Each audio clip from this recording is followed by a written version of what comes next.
বিশেষকৈ মোবাইল ফোনসমূহ বাংলাদেশলৈ সৰবৰাহ কৰে এই ভয়ংকৰ তথ্য পোহৰলৈ আহিছে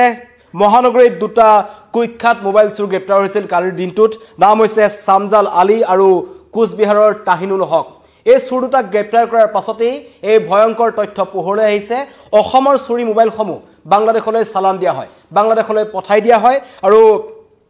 মাত্ৰ মে মাহত এই দুইটা চুৰে প্ৰায় 200ৰো অধিক মোবাইল ফোন বাংলাদেশলৈ চালান দিছিল ভয়ংকৰ তথ্য আহিছে দুইৰ পৰা জব্দ কৰা হৈছে 10টা চুৰি মোবাইল ফোন আৰু এই সমগ্ৰ চক্ৰটো পশ্চিম বংগৰ পৰা তেওঁলোকে সক্ৰিয় হৈ আছে পশ্চিম বংগৰ এটা চক্ৰই এই অসমত যিমান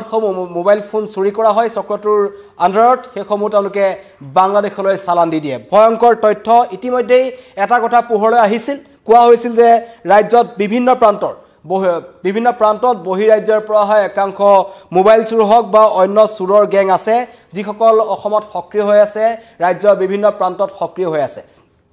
আৰক্ষীয়ে কিছুমান ক্ষেত্ৰত ওয়াদি পোৱা নাছিল যে মোবাইল চুৰি চক্ৰটো ক'ৰ পৰা চলি আছে হেহতীয়া তথ্য আহিছে পশ্চিম বংগৰ পৰা চলি আছিল আৰু পশ্চিম বংগৰ পৰা চলাই থকা এই মোবাইল চুৰি চক্ৰটোৱে যিসকল তেওঁলোকৰ সক্ৰিয় সদস্য আছে সেইসকলে অসমকে গুৱাহাটীকে ধৰি ৰাজ্যৰ বিভিন্ন প্ৰান্তত যিখন মোবাইল ফোন চুৰি কৰে সেইসমূহ তেওঁলোকে বাংলাদেশলৈ চালান দি দিয়ে আৰু বাংলাদেশৰ এটা চক্ৰই এই সমগ্ৰ যি তেওঁলোকৰ চুৰি চক্ৰটো আছে তাৰ লগত জড়িত হৈ থাকে ভয়ংকৰ তথ্য আহিছে কাৰণ এটা কথা আছিল যে যিমানসমূহ মোবাইল ফোন চুৰি হয় তাৰে আৰক্ষীয়ে যিমানসমূহ উদ্ধাৰ কৰে হেহতেকৈ গুৱাহাটীত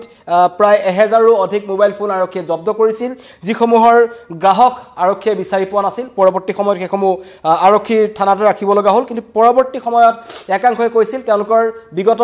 6-7 মাহৰ ভিতৰত যিমানখিনি মোবাইল ফোন চুৰি হৈছিল সেই মোবাইল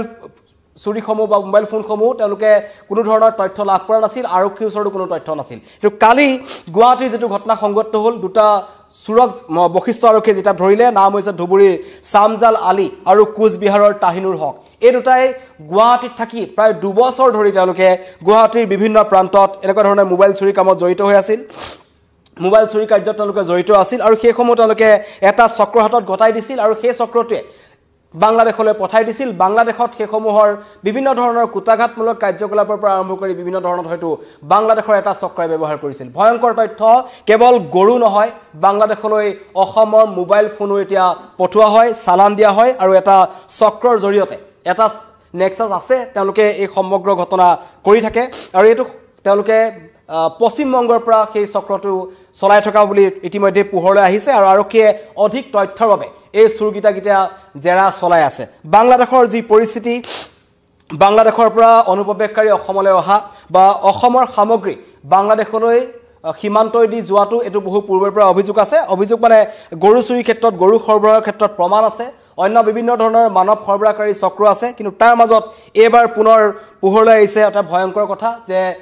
অসমৰ চুৰি মোবাইলসমূহ বাংলাদেশলৈ পঠাই দিয়া হয় বাংলাদেশত হেসমূহ হয়তো নতুনকৈ তেওঁলোকে কিছু নিৰ্মাণ কৰি বিক্ৰী কৰে চুৰি বজাৰত আৰু হেসমূহ আন্তঃৰাষ্ট্ৰীয় বজাৰলৈ হয়তো পঠাই দিয়া হয়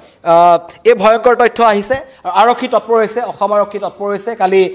বখিষ্ট আৰক্ষীৰ ফালৰ পৰা জনোৱা হৈছে যে এই চুৰি চক্ৰটোত অসমত বা গুৱাহাটীৰ বিভিন্ন প্ৰান্তত আৰু কিমান লোক জড়িত হৈ আছে তাৰো তদন্ত বখিষ্ট আৰক্ষীয়ে কৰি আছে যিসকল লোকৰ মোবাইল হেৰাইছিল কিছুদিন পূৰ্বে পানবজাৰ আৰক্ষী থানাত প্ৰায় 1000ৰো অধিক মোবাইল ফোন ৰখা হৈছিল তাত বহু সংখ্যক লোক বিচাৰি গৈছিল কিন্তু তেওঁলোকে নিজৰ মোবাইল ফোনটো বিচাৰি নাপালে প্ৰশ্ন হৈছে সেই সকল লোকৰ মোবাইল ফোনবোৰ হয়তো চুৰি চক্ৰটোৱে ইতিমধ্যে বাংলাদেশলৈ চালান দিছে বাংলাদেশলৈ পঠাই দিয়া হৈছে চুৰি চক্ৰটোৰ লগত জড়িত ইতিমধ্যে মই কৈছো কোচবিহাৰ আৰু ধুবুৰী যেটো ধুবুৰী আৰু এই কোচবিহাৰ বা পশ্চিম বংগৰ বিভিন্ন এলেকাত অবৈধ বাংলাদেশী অনুপ্ৰৱেশকাৰীৰ যেটো প্ৰশ্ন আছে হেতু অত্যন্ত প্ৰাসংগিক কাৰণ বাংলাদেশী অনুপ্ৰৱেশকাৰীসকলে অসমত প্ৰৱেশ কৰি কি কাম কৰিব পাৰে কেৱল শ্ৰমিকৰ কাম নহয় একাংশই হয়তো চুৰি মোবাইল চক্ৰৰ লগতো তেওঁলোক জড়িত থাকিব পাৰে তেওঁলোকে বাংলাদেশলৈ চুৰি মোবাইল ফোন যোগান ধৰাৰ ক্ষেত্ৰত তেওঁলোকে হয়তো সহায় কৰিব পাৰে এনেকুৱা ধৰণৰ তথ্য আৰক্ষীৰ ওচৰত আছে সন্দেহ কৰা হৈছে কাৰণ ইতিমধ্যে বাংলাদেশৰ পৰা অহা একাংশ অবৈধ বাংলাদেশীয়ে অসম তথা উত্তৰ পূৰ্বাঞ্চলৰ বিশেষকৈ মেঘালয় আৰু অসম ত্ৰিপুৰা হৈ তেওঁলোকে ৰাজ্যৰ বিভিন্ন প্ৰান্তলৈ গৈছে যেতিয়াই অসমৰ লগতে সমগ্ৰ দেশত বাংলাদেশী বিৰোধী অভিযান চলোৱা হৈছে হেতু সময়ত এটা কথা স্পষ্ট হৈছে যে বাংলাদেশীয়ে কেৱল অসম নহয় অসম বাংলাদেশীৰ চৰণীয়া পথাৰ বুলি ইতিমধ্যে কোৱা হৈছে কিন্তু তাৰ আগতো গুজৰাট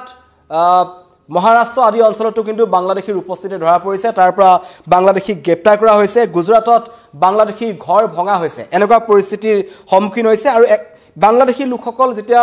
অসমলৈ আহে তেওঁলোকে অবৈধ নথিপত্ৰ বনাই সৰু সুৰা কিছুমান কাম তেওঁলোকে কৰিবলৈ আৰম্ভ কৰে যিধৰণে শ্ৰমিক কাৰখানাত তেওঁলোকে কাম কৰিবলৈ তেওঁলোকে বিচাৰে কাৰণ তেওঁলোকৰ নথিপত্ৰৰ পৰীক্ষণ কৰা নহয় তেওঁলোকৰ ওচৰত আধাৰ কাৰ্ড থাকে তেওঁলোকৰ ওচৰত ৰেচন কাৰ্ড থাকে তেওঁলোকৰ ওচৰত পান কাৰ্ড থাকে হেতু আমাৰ যি মধ্য অসমত যেটো এটা চুৰাং সৰবৰাহকাৰী চক্ৰ এটা আছে এটা চক্ৰ জড়িত আছে যিসকলে ভুৱা কাৰ্ড নিৰ্মাণ কৰে ভুৱা নথিপত্ৰ নিৰ্মাণ কৰে সেই চক্ৰটোৰ জৰিয়তে বাংলাদেশীসকলে ভুৱা নথিপত্ৰ ব্যৱহাৰ কৰি তেওঁলোক ওলাই যায় আৰু এতিয়া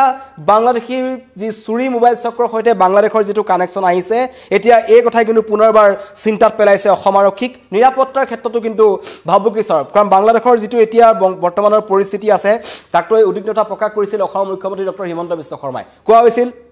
যে বাংলাদেশী অনুপ্ৰৱেশকাৰী যেটো প্ৰসংগ আছে বাংলাদেশৰ বৰ্তমান সময়ৰ যেটো ৰাজনৈতিক পৰিস্থিতি তাৰ যি ধৰণৰ জেহাদী কাৰ্যকলাপ চলি আছে তাৰ একাংশ লোকে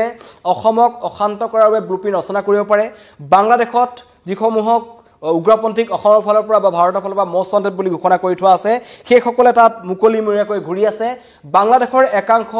নৱপ্ৰজন্মক তেওঁলোকে সন্ত্ৰাসবাদী কাৰ্যকলাপলৈ উদঙনি জনাইছে সামৰিক প্ৰশিক্ষণ লবলৈ কৈছে সেইখন বাংলাদেশলৈ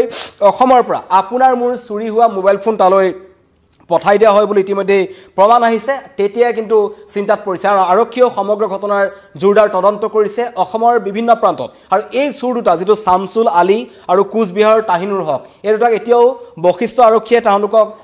জেৰা চলাই আছে জেৰাত যি প্ৰাৰম্ভিক তথ্য আছে তেওঁলোকে কৈছে কেৱল মে মাহটোতে তেওঁলোকে 200ৰো অধিক মোবাইল ফোন তেওঁলোকে বাংলাদেশলৈ চালান দিছে এই মে মাহটোৰ ভিতৰতে কিমান চিলনি চুৰৰ ঘটনা সংঘটিত হৈছে আমি প্ৰথমতে ভাবিছিলো চিলনি চুৰবোৰে ড্ৰাগছ সৰবৰাহৰ লগত জড়িত তেওঁলোকে হয়তো কোনোবা ডেম্পৰ কৰ্মচাৰীক বা অন্য ধৰণৰ মোবাইল যি ৰিপেয়াৰিং তেওঁলোকৰ কিছুমান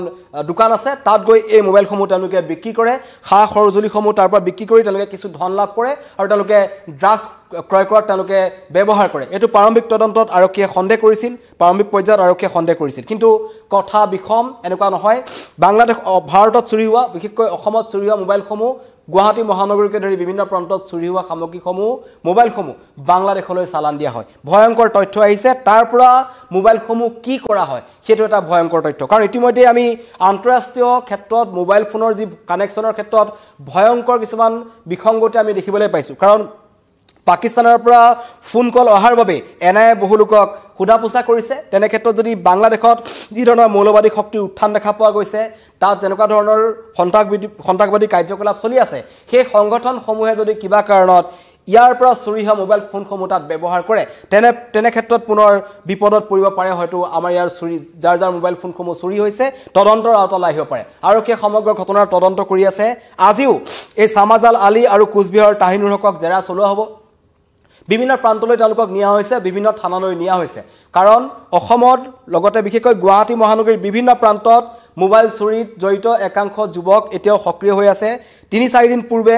প্ৰায় এগৰাকী যুৱতী সহ 4টা যুৱকক গ্ৰেপ্তাৰ কৰা হৈছিল আটাইকেইটা মোবাইল চুৰিৰ লগত জড়িত এইকেইটা চুৰৰ আলম লৈ সেই সমগ্ৰ চক্ৰটো কেনেকৈ জালত পেলাব পাৰি তাৰ কাৰণে তৎপৰ হৈছে বশিষ্ঠ আৰক্ষী হয়তো বশিষ্ঠ আৰক্ষীৰ এটা দল এই চুৰ দুটাক জেৰা কৰাৰ পিছত পশ্চিম বংগলৈ ৰাওনা হ'ব পশ্চিম বংগৰ আৰক্ষীৰ সহায় ল'ব কাৰণ ইতিমধ্যেই এছটিএফে অপাৰেচন ঘোষ্ট তেওঁলোকে ঘোষণা কৰিছে যিসকলে